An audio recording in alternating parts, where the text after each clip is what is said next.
Do you know that bears can be surprisingly clumsy, especially when they first wake up from hibernation? After months of deep sleep, these groggy giants often stumble around like they've had a bit too much to drink.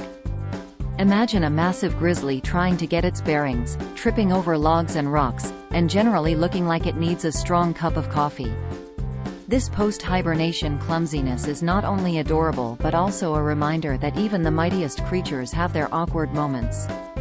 So next time you feel a bit sluggish in the morning, just remember, even bears have off days. Remember to like, share and subscribe for more animal fun facts.